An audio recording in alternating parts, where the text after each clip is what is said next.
अभी अचल, अडोल, अटल स्थिति में स्थित हो। जो महावीरों की स्थिति गाई हुई है, उस कल पहले के गायन व वर्णन हुई स्थिति में स्थित हो। वह अपने अंतिम साक्षीपन, हर्षित मुख, यारी और अति प्यारी स्थिति के समीप आ रहे हो कि वह स्थिति अभी दूर है। जो वस्तु समीप आ जाती है उसके कोई ना कोई लक्षण व चिन्ह नजर आने लगते हैं। तो आप लोग क्या अनुभव करते हो? क्या वह अंतिम स्थिति समीप आ रही है? समीप से भी ज्यादा और कौन सी स्टेज होती है? बाप के समीप आ रहे हो? क्या अनुभव करते हो? समीप जा रहे हो ना? चलते चलते ठहर तो नहीं जाते हो? कोई साइट सीन देखकर ठहर तो नहीं जाते हो? चढ़ती कला का अनुभव करते हो? ठहरती कला तो नहीं? स्थूल यात्रा पर भी जब जाते हैं तो चलते रहते हैं, रुकते नहीं हैं। यह भी रूहानी यात्रा है ना? इसमें भी रुकना नहीं है। अथक, अटल, अचल हो चलते रहना है, तो मंजिल पर पहुंच जाएंगे। यह लक्ष्य रखा है ना? अगर लक्ष्य मजबूत है तो लक्षण भी आ जाते हैं। मजबूती से मजबूरियां समाप्त हो जाती हैं। अगर मजबूती नहीं है तो फिर अनेक मजबूरियां भी दिखाई देती हैं। तो अपने को महावीर समझते हो ना? महावीर कभी भी किसी मजबूरी को मजबूरी नहीं समझेंगे। एक सेकंड में मजबूती के आधार से मजबूरी को समाप्त कर देते हैं। ऐसे ही अंगद समान अपने बुद्धि रूपी पांव को एक बाप की याद में स्थित करना है, जो कोई भी हिला न सके। कल पहले भी ऐसे ही बने थे ना? याद आता है? जब कल पहले ऐसे बने थे तो वही पार्ट रिपीट करने में क्या मुश्किल है? अनेक बार किए हुए पार्ट को रिपीट करना मुश्किल होता है। तो आप बहुत बहुत पद्म भाग्यशाली हो। इतने सारे विश्व के अंदर बाप को जानने और अपना जन्म सिद्ध अधिकार प्राप्त करने वाले कितने थोड़े हैं? अनगिनत नहीं है, गिनती वाले हैं। उन थोड़े जानने वालों में आप हो ना? तो पद्म भाग्यशाली नहीं हुए? अभी तो दुनिया अज्ञान की नींद में सोई है और आप अनेकों में से थोड़ी सी आत्माएं बाप के वर्षे के अधिकारी बन रहे हो। जब वह सभी जाग जावेंगे, कोशिश करेंगे कि हम भी कुछ का दाना ले आवें, लेकिन क्या होगा? ले सकेंगे? जब लेट हो जावेंगे तो क्या ले पावेंगे? उस समय आप सभी आत्माओं को भी अपने श्रेष्ठ भाग्य का प्रत्यक्ष रूप में साक्षात्कार होगा। अभी तो गुप्त है ना? अभी गुप्त में न बाप को जानते हैं, न आप श्रेष्ठ आत्माओं को जानते हैं। साधारण समझते हैं। लेकिन वह समय दूर नहीं जबकि जागेंगे, तड़पेंगे, रोएंगे, पश्चाताप करेंगे, लेकिन फिर भी पा न सकेंगे। बताओ, उस समय आपको अपने ऊपर कितना नाज होगा कि हम तो पहले से ही पहचान कर अधिकारी बन गए हैं। ऐसी खुशी में रहना चाहिए। क्या मिला है? कौन मिला है? और फिर क्या क्या होने वाला है? यह सभी जानते हुए सदैव अतीन्द्रिय सुख में झूमते रहना है। एक तरफ मधुरता, दूसरे तरफ इतना ही, फिर बेहद की वैराग्य वृत्ति। वैराग्य वृत्ति से सिर्फ गंभीर मूर्त रहेंगे? नहीं, वास्तविक गंभीरता रमणीकता में समाई हुई है। वह तो अज्ञानी लोगों का गंभीर रूप होगा तो बिल्कुल ही गंभीर, रमणीकता का नाम निशान नहीं होगा। लेकिन यथार्थ गंभीरता का गुण रमणीकता के गुण संपन्न है। जैसे लोगों को भी समझाते हो कि हम आत्मा शांत स्वरूप हैं, लेकिन सिर्फ शांत स्वरूप नहीं है, लेकिन उस शांत स्वरूप में आनंद, प्रेम, ज्ञान सभी समाया हुआ है। तो ऐसे बेहद के वैराग्य मूर्त वाले और साथ साथ मधुरता भी, यही विशेषता मधुबन निवासियों की है। तो जो बेहद के वैराग्य वृत्ति में रहने वाले हैं वे कब घबराते हैं? क्या डगमग हो सकते हैं? हिल सकते हैं कितना भी जोर से हिलावे, लेकिन बेहद के वैराग्य वृत्ति वाले नष्टोमोहा स्मृति स्वरूप होते हैं। तो नष्टोमोहा स्मृति स्वरूप हो कि थोड़ा बहुत देखकर कुछ अंश मात्र भी स्नेह का हो व मोह का हो। लेकिन स्नेह का स्वरूप क्या होता है, इसको तो जानते हो ना? जिसके प्रति स्नेह होता है तो उसके प्रति सहयोगी बन जाना होता है। बाकी कोई रीति रस्म से स्नेह का रूप प्रकट करना, इसको स्नेह कहेंगे व मोह कहेंगे। तो इसमें मधुबन निवासी पास हुए। मधुबन का वायुमंडल, मधुबन निवासियों की वृत्ति, वाइब्रेशन लाइट हाउस होने कारण चारों ओर एक सेकंड में फैल जाती है।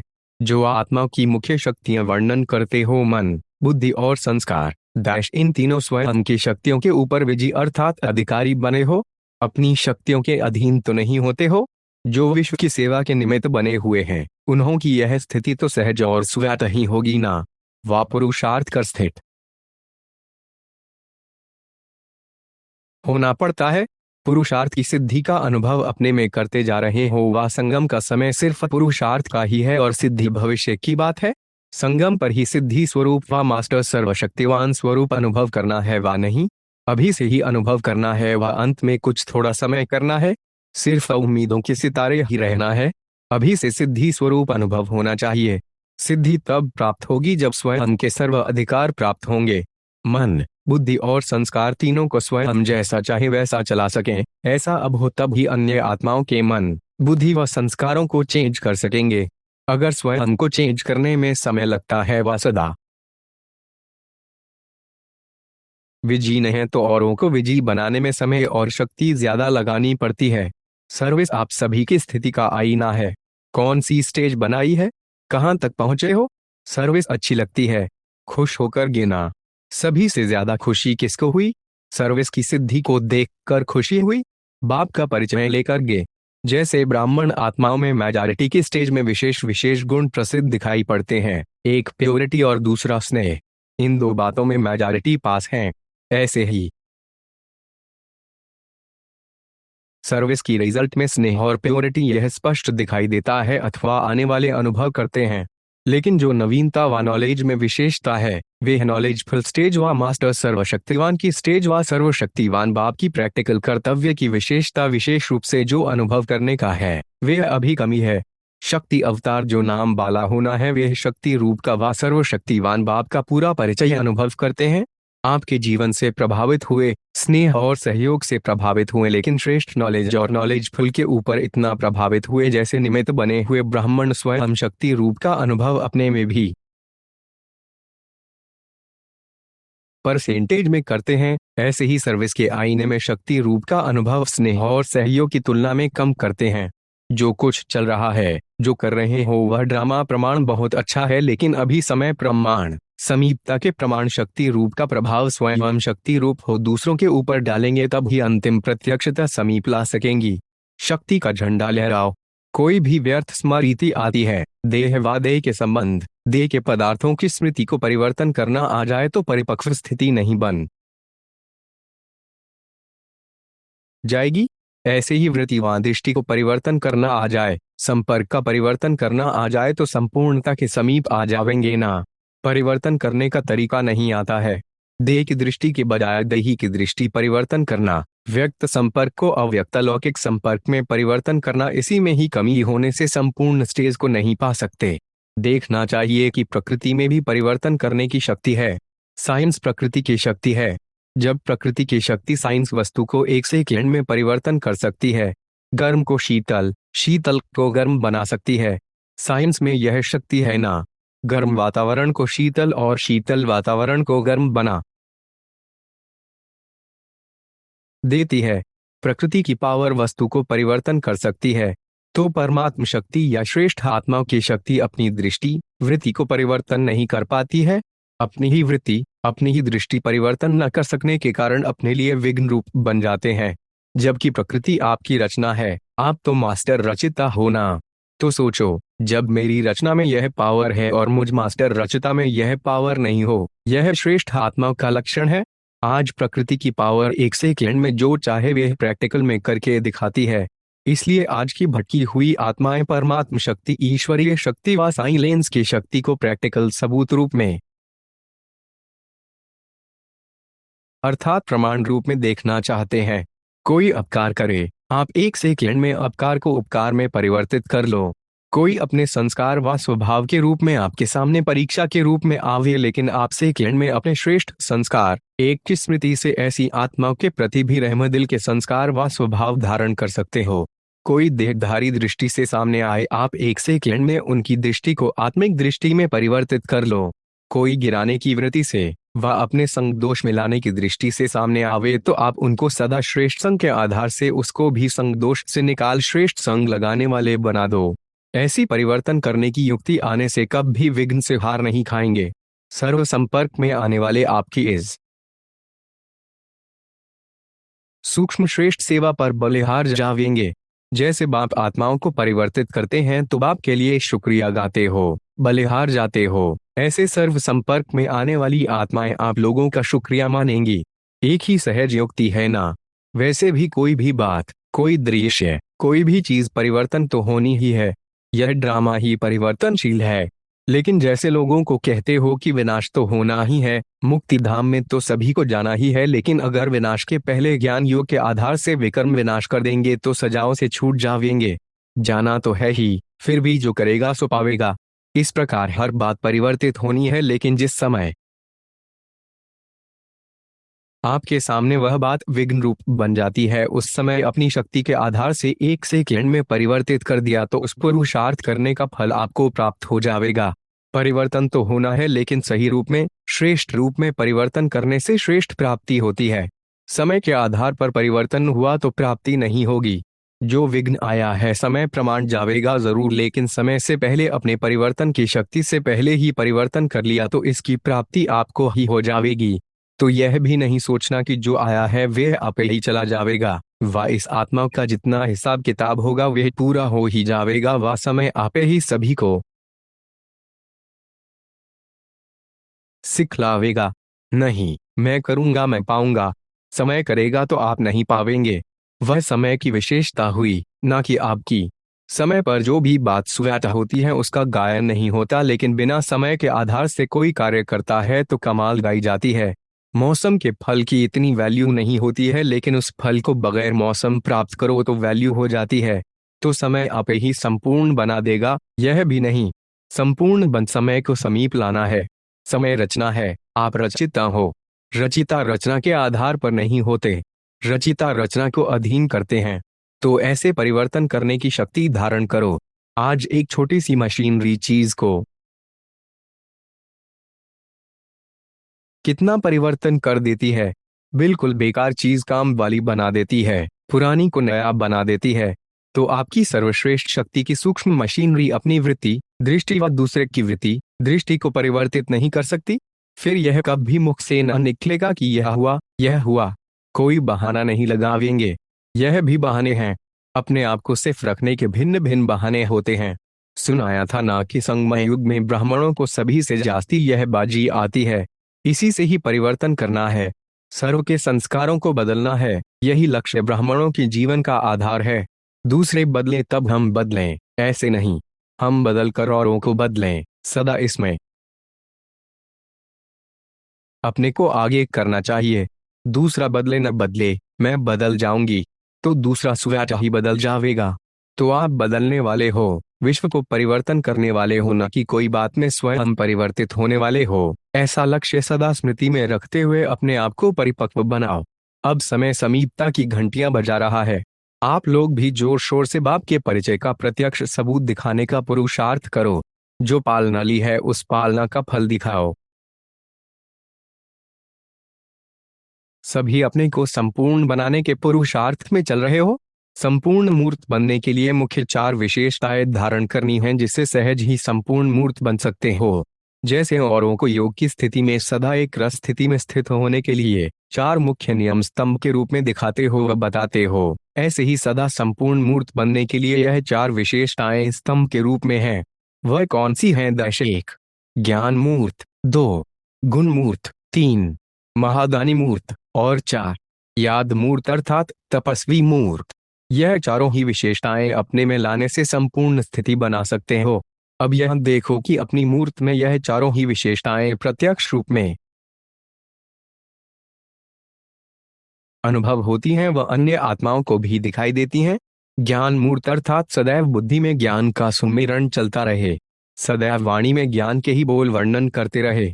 हर कर्म द्वारा ज्ञान स्वरूप अर्थात मास्टर नॉलेजफुल और मास्टर सर्वशक्तिमान इन मुख्य स्वरूपों का साक्षात्कार हो, उसको कहा जाता है ज्ञान मूर्त। इस प्रकार से मन, वाणी और कर्म द्वारा गुण मूर्त, महादानी मूर्त और याद अर्थात तपस्या मूर्त प्रत्यक्ष रूप में दिखाई दें। जैसे लौकिक पढ़ाई में 3 मास, 6 मास, 9 मास का इम्तिहान लेते हैं, जिससे हर एक को अपनी पढ़ाई का मालूम पड़ जाता है, ऐसे ही ईश्वरीय पढ़ाई का अब काफी समय बीत चुका है। इसलिए यह विशेष मास याद की यात्रा में रह अपनी चेकिंग करने के लिए अर्थात स्वयं अपना शिक्षक बन, साक्षी बन अपना पेपर ले देखने के लिए दिया हुआ है। अब सिर्फ फाइनल पेपर ही रहा हुआ है। इसलिए अपनी रिजल्ट को देख चेक करो कि इन चारों विशेषताओं में से किस विशेषता में और कितनी परसेंटेज की कमी है। क्या फाइनल पेपर में संपूर्ण पास होने के योग्य सर्व योग्यताएं हैं? यह मास परिणाम देखने का है। परसेंटेज अगर कम है तो संपूर्ण स्टेज कैसे पा सकेंगे? इसलिए अपनी कमी को जानकर उसे भरने का तीव्र पुरुषार्थ करो। अब यह थोड़ा सा समय फिर भी ड्रामानुसार पुरुषार्थ के लिए मिला हुआ है, लेकिन फाइनल पेपर होने से पहले अपने को संपूर्ण बनाना है। अपना रिजल्ट देखा है? जैसे इस मास में चारों ओर याद की यात्रा का उमंग और उत्साह रहा है। इसका रिजल्ट क्या समझती हो? कितने मार्क्स देंगे? भले हर एक का अपना अपना तो है, फिर भी चारों ओर के वातावरण व वायुमंडल व पुरुषार्थ की उमंग और उत्साह के रिजल्ट में कितने मार्क्स कहेंगे? टोटल पूछते हैं। सभी के पुरुषार्थ का प्रभाव मधुबन तक पहुंचता है ना? क्या त्रिकालदर्शी नहीं हो? अपने समीप परिवार की आत्माओं के पुरुषार्थ के त्रिकालदर्शी नहीं हो क्या? क्या भविष्य के ही त्रिकालदर्शी हो? वर्तमान के नहीं हो? वाइब्रेशनल से और वायुमंडल से परख नहीं सकते हो? जब साइंस वाले पृथ्वी से स्पेस में जाने वालों की हर गति और हर विधि को जान सकते हैं, तो क्या याद के बल से आप अपने श्रेष्ठ पुरुषार्थ की गति और विधि को नहीं जान सकते हो? लास्ट में जानेंगे जब आवश्यकता नहीं होगी। अभी से यह जानने का अभ्यास भी होना चाहिए। कैचिंग पावर चाहिए। जैसे साइंस दूर की आवाज को कैच कर चारों ओर सुना सकती है, तो आप लोग भी शुद्ध वाइब्रेशन, शुद्ध वृत्तियों व शुद्ध वायुमंडल को कैच नहीं कर सकती हो? यह कैचिंग पावर प्रत्यक्ष रूप में अनुभव होगी। जैसे आजकल दूर से सीन टेलीविजन द्वारा स्पष्ट दिखाई देते हैं, वैसे दिव्य बुद्धि बनने से, सिर्फ एक याद के शुद्ध संकल्प में स्थित रहने से आप सभी को भी एक दूसरे की स्थिति व पुरुषार्थ की गतिविधि ऐसे स्पष्ट दिखाई देगी। यह साइंस भी कहाँ से निकली? साइलेंस की शक्ति से ही साइंस निकली है। साइंस आप लोगों की वास्तविक स्थिति और संपूर्ण स्टेज को समझाने के लिए एक साधन निकला है, क्योंकि सूक्ष्म शक्ति को जानने के लिए तमोगुणी बुद्धि वालों के लिए कोई स्थूल साधन चाहिए। जिस श्रेष्ठ आत्मा में ये चारों ही विशेषताएं संपूर्ण परसेंटेज में, अर्थात जिसको 100% कहते हैं, इमर्ज रूप में होंगी, ऐसी आत्मा में सर्व सिद्धियों की प्राप्ति दिखाई देगी। यह सिद्धि अपने वर्तमान समय के पुरुषार्थ में दिखाई देती हैं, कुछ परसेंटेज में भी दिखाई देती हैं, या यह स्टेज अभी दूर है, कुछ समीप दिखाई देती है।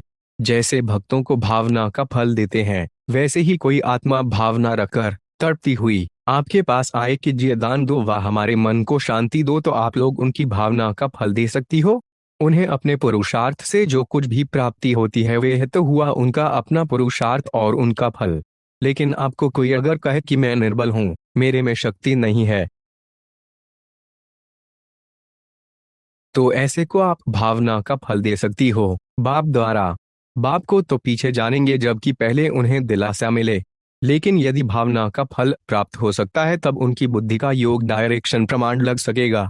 ऐसी भावना वाले भक्त अंत में बहुत आएंगे। एक हैं पुरुषार्थ करके पद पाने वाले, वे तो आते रहते हैं, लेकिन अंत में पुरुषार्थ करने का न तो समय रहेगा और न आत्माओं में शक्ति ही रहेगी। ऐसी आत्माओं को फिर अपने सहयोग से और अपने महादान देने के कर्तव्य के आधार से उनकी भावना का फल दिलाने के निमित्त बनना पड़े। वे तो यही समझेंगे कि शक्तियों द्वारा मुझे यह वरदान मिला, जो गायन है नजर से निहाल करना। जैसे बहुत तेज बिजली होती है तो स्विच ऑन करने से जहां भी बिजली लगाते हो उस स्थान के कीटाणु एक सेकेंड में भस्म हो जाते हैं। इसी प्रकार जब आप आत्माएं अपनी संपूर्ण पावरफुल स्टेज पर हों और जैसे कोई आया और एक सेकेंड में स्विच ऑन किया, अर्थात शुभ संकल्प किया अथवा शुभ भावना रखी कि इस आत्मा का भी कल्याण हो, यह है संकल्प रूपी स्विच। इनको ऑन करने अर्थात संकल्प को रचने से फौरन ही उनकी भावना पूरी हो जाएगी। वे गदगद हो जाएंगे, क्योंकि पीछे आने वाली आत्माएं थोड़े में ही ज्यादा राजी होंगी, समझेंगी कि सर्व प्राप्तियां हुई, क्योंकि उनका है ही कना दाना लेने का पार। उनके हिसाब से वही सब कुछ हो जाएगा। तो सर्व आत्माओं को उनकी भावना का फल प्राप्त हो और कोई भी वंचित न रहे, इसके लिए इतनी पावरफुल स्टेज अर्थात सर्व शक्तियों को अभी से अपने में जमा करेंगे, तब ही इन जमा की हुई शक्तियों से किसी को समाने की शक्ति और किसी को सहन करने की शक्ति दे सकेंगे, अर्थात जिसको जो आवश्यकता होगी वही उसको दे सकेंगे। जैसे डॉक्टर के पास जैसा रोगी आता है उसी प्रमाण उनको डोज देता है और तंदुरुस्त बनाता है। इसी प्रकार आपको सर्व शक्तियां अपने पास जमा करने का अभी से पुरुषार्थ करना पड़े, क्योंकि जिनको विश्व महाराजन बनना है उनका पुरुषार्थ सिर्फ अपने प्रति नहीं होगा। अपने जीवन में आने वाले विघ्न व परीक्षाओं को पास करना वे है तो बहुत कॉमन है, लेकिन जो विश्व महाराजन बनने वाले हैं उनके पास अभी से ही स्टॉक भरपूर होगा जो कि विश्व के प्रति प्रयोग हो सके। तो इसी प्रकार यहाँ भी जो विशेष आत्माएं निमित्त बनेंगी उनमें भी सभी शक्तियों का स्टॉक अंदर अनुभव हो, तब ही समझें कि अब संपूर्ण स्टेज की व प्रत्यक्षता का समय नजदीक है। उस समय कोई याद नहीं होगा, दूसरों के प्रति ही हर सेकेंड हर संकल्प होगा। अभी तो अपने पुरुषार्थ व अपने तन के लिए समय देना पड़ता है, शक्ति भी देनी पड़ती है, अपने पुरुषार्थ के लिए मन भी लगाना पड़ता है। फिर यह स्टेज समाप्त हो जाएगी।